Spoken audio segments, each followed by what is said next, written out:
Coming up on Crime Files. Was just this sudden disappearance. I mean, she didn't vanish into thin air. This is a story of suspicion and a name that echoes through the annals of crime. Robert Durst remains the prime suspect in that case. He looked of pure evil. Bob Durst killed my sister. I want justice for our family. Bobby, did you kill Kathie 20 years ago? But questions still remain. I would not be surprised if there were other victims out there. How families continue their fight to finally put the memory of lost loved ones to rest. All they wanted in the end was closure. Plus, Robert Durst, in his own words, behind bars. This is a prepaid debit call from Bob. Now, after his death, can justice be found beyond the grave?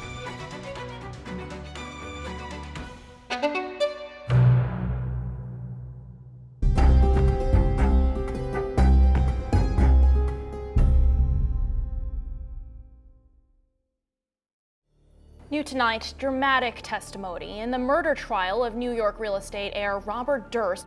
I think people are fascinated about the whole Robert Durst saga because of who he is. He's basically a billionaire serial killer. Durst, son of a New York real estate mogul. A case that has made international headlines for decades. I've been covering Robert Durst for 2 decades now, and his is a case that has been filled with endless and sensational twists and turns every step of the way that continue to shock us all. Robert Durst has long been suspected of also killing his wife, Kathie, some 4 decades ago. The murders linked to Robert Durst made him a true crime sensation, but his death left a legacy of unanswered questions and unresolved justice. Now the case takes me to Vermont, where Robert Durst once lived and where Lynn Schulze vanished more than 5 decades ago. Middlebury is your quintessential New England college town and also home to Vermont's first university, founded all the way back in 1800. It's also the last place that Lynn Schulze was seen in 1971. A happy, outgoing, very friendly, sparkly type of a person. She had everything going for her. She had a strong family. She was on the verge of getting an excellent education, and all that has come to a stop. Lynn grew up in Simsbury, Connecticut, and was said to be thoroughly enjoying her newfound freedom as a college freshman. She had a tight-knit group of friends, and her friends describe her as someone who was independent, loved nature, and was extremely bright, pouring all of her energy into her philosophy and English classes. She was scheduled to take a couple of her exams at Middlebury College. At some point, she didn't show up. December 10th, 1971, a half hour before she was scheduled to take a test, Lynn is seen off campus by a fellow student. The last people who spotted her saw her waiting at the bus stop across the street from All Good Things, the health food store, and she was eating dried fruit that she had just purchased. 12:45 p.m., investigators say she makes a brief return to her dorm room. 2:15 p.m., Lynn is seen at the same downtown bus stop across the street from the same health food store that she was spotted at earlier. Later in the afternoon, when she didn't show up for her exams, she was seen near the store again. She was seen on Court Street in Middlebury, and that was it. December 15th, Lynn's parents reach out to the school and they realize that she missed a second exam. So they contacted Middlebury police and report her missing. The store was in the same building as the bus stop at the time. Her standing outside of the store also looked to people like her standing near the bus stop, and there was speculation that she got on the bus, but I believe that the investigation wasn't able to determine that that happened. The authorities didn't take it very seriously at the time because so many students were doing that during the Vietnam era, going off, cutting their ties with their past. This was a rural police department at the time. Some assumptions are made. It's a college student. They just make the assumption that she'll disappear, she'll come back at some point.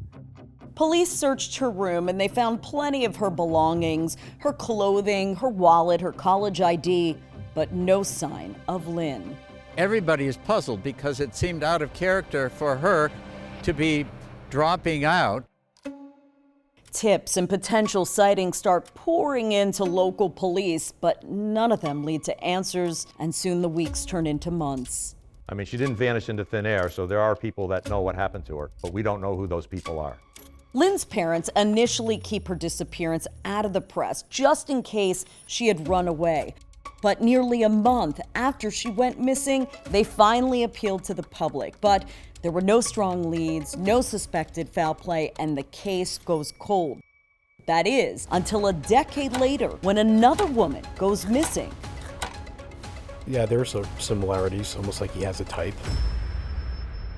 Kathleen McCormick Durst disappeared from the couple's South Salem home. Exactly what happened that night has haunted her family and friends ever since. It was the talk of the town as far as, this beautiful woman just vanished off the face of the earth. Kathie Durst was a model turned medical student who grew up in New Hyde Park, Long Island, the youngest of a tight-knit family of 5 children. Kathie McCormick was a very special person. People have described her as she walks in a room, she lights up that room. She was just full of life. But when she met Robert Durst, a wealthy New York State real estate heir, her whole life changed. Well, she liked him. She thought he was nice. He wasn't a warm, happy, jovial, that we were kind of used to. Being brought up like that, you think everyone's like that, and then you find out they're not. Early on in their relationship, Robert and Kathie moved to Vermont. They decided to trade in the hustle and bustle of Manhattan for a more quieter existence, and the couple stayed out in Vermont for a few years until Robert was called back to join his family business. The two ultimately wed later that year. She married Durst. She was only 19 years old. I don't know if she fully appreciated what she was getting into. By 1976, the marriage had deteriorated. There's medical evidence of Kathie going to the emergency room a couple of weeks before she was murdered, where she had a black eye.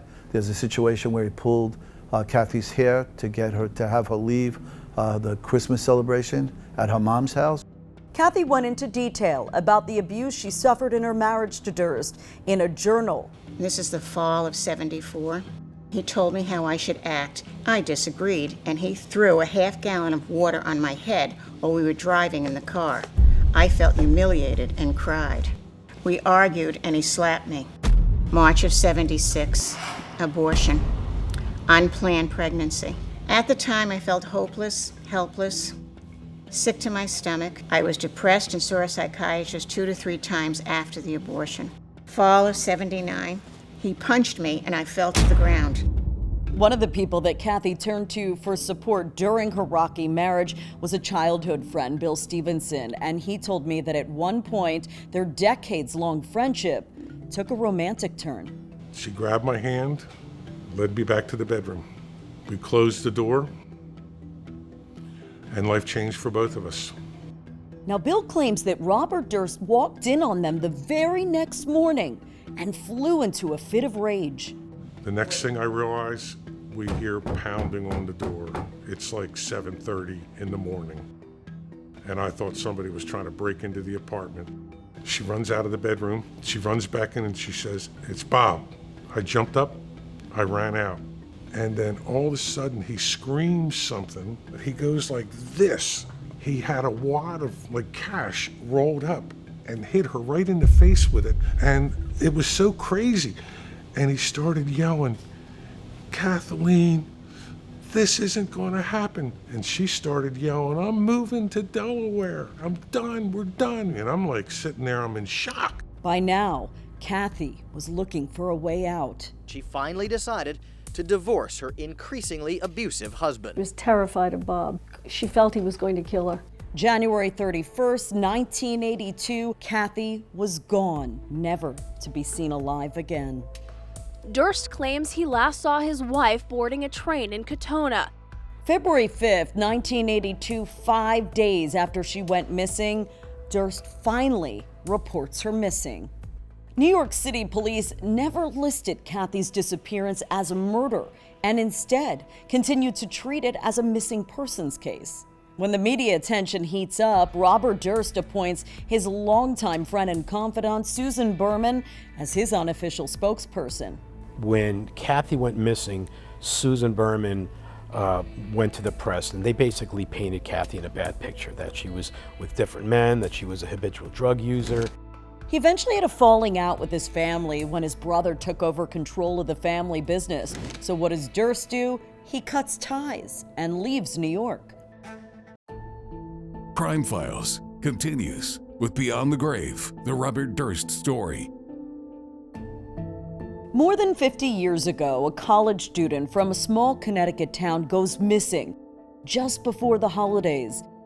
She was last seen outside a Middlebury, Vermont health food store.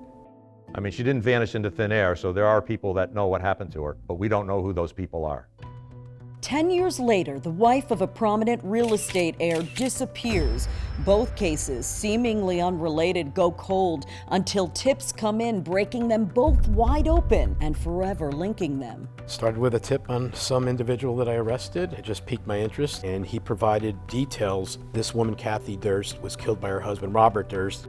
I went to see if we had any case files on it, and we did have a small one. Going through it, I was just fascinated how she was never heard from again, and it just basically, I'd say, petered out the whole investigation.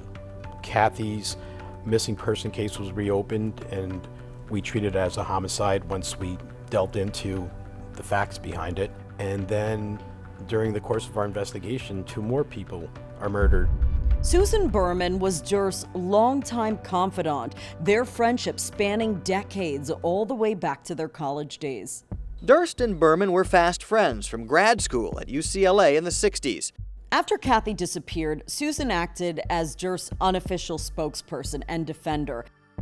And the police really wanted to talk with her because they believed that she had crucial information that just might help them crack Kathie's long cold case.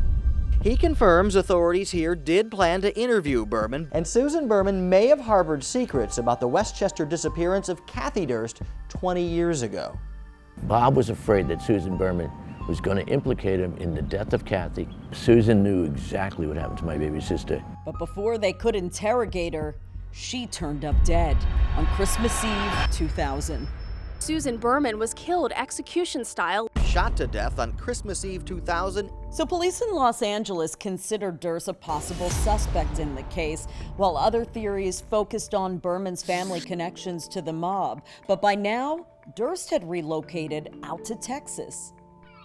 He was on about the reopening of his wife's missing person investigation and then the murder of Susan Berman, so he was looking for a place to basically hide. Galveston is one of those places people just go to disappear.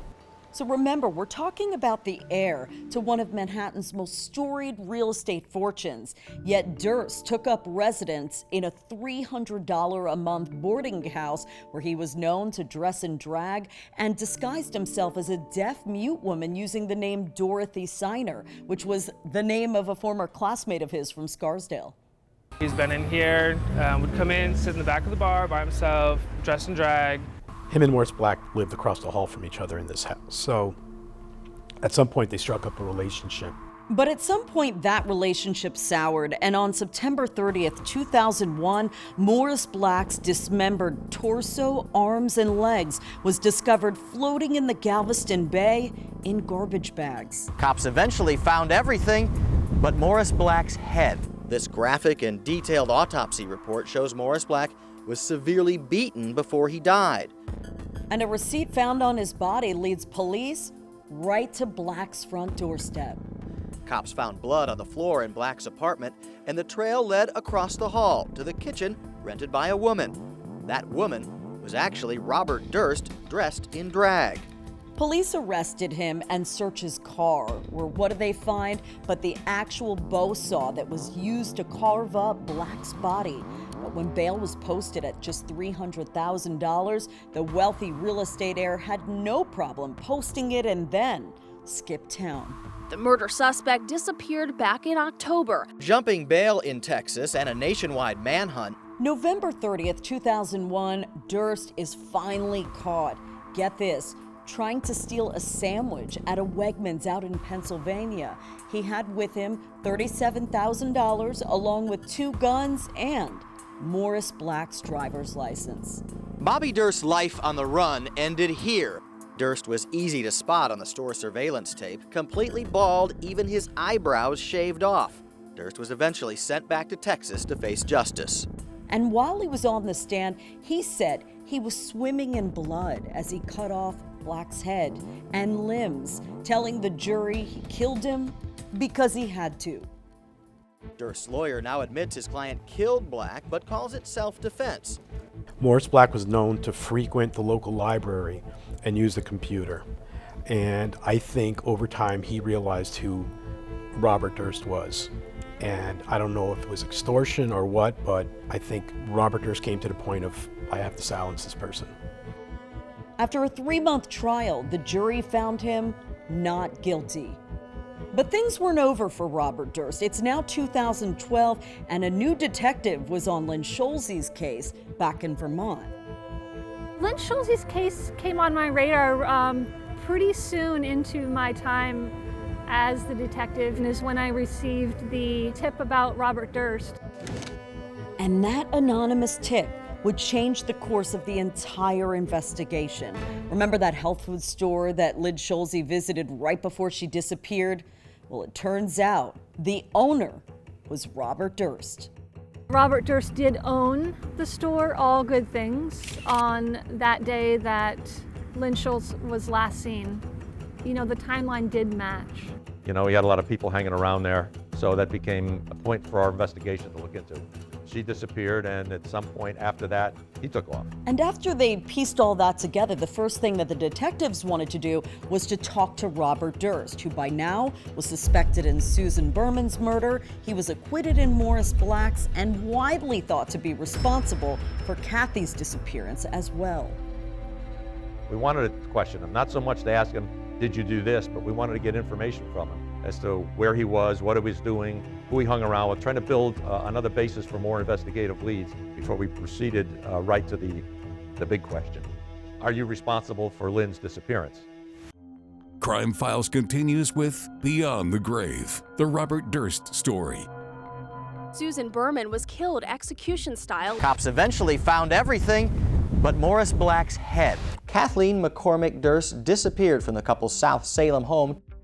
By 2015, Robert Durst's crimes were about to catch up with him. He's charged with first-degree murder, and a trial is set. Meantime, Durst's connection to the Schulze case is about to make front-page headlines. Detectives in Vermont were fighting unsuccessfully to interrogate Durst. His attorney declined an opportunity for us to speak with him. So what do Middlebury police do? They decide that it's time to share what they know with the public. We knew that people locally would see this, maybe people that were here at the time, and say, geez, I have some information for you. Robert Durst had officially become a person of interest in Lynn Schulze's disappearance. There's a lot of coincidences because of his behavior and his past record and some of the things that we believe he may have done. On March 2nd, 2020, Durst's trial begins in Los Angeles and his health starts to deteriorate, his voice fragile, in prison phone calls that he made to one of his longtime friends, Susan Giordano. This is a prepaid debit call from Bob. I have a problem with you can tell it just talking to me. You know, I end up breathing in and out while I'm talking. Balance never gets better. I could be dead. That would be worse. But I don't know that it would be much worse. On September 17th, 2021, the verdict comes in. Robert Durst, guilty of the crime of first-degree murder of Susan Berman. More than 4 decades after Kathie vanished, Durst is indicted in her murder in Westchester County. Before the case even had the chance to go to trial, Durst goes into cardiac arrest and dies. Now the question remains, how did these families find justice?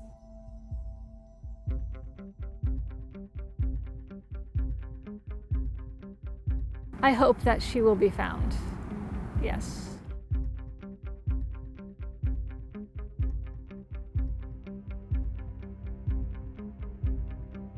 Where do you think Kathie Durst is buried? Well, she's not in the same spot. I mean, as far as her body and her head.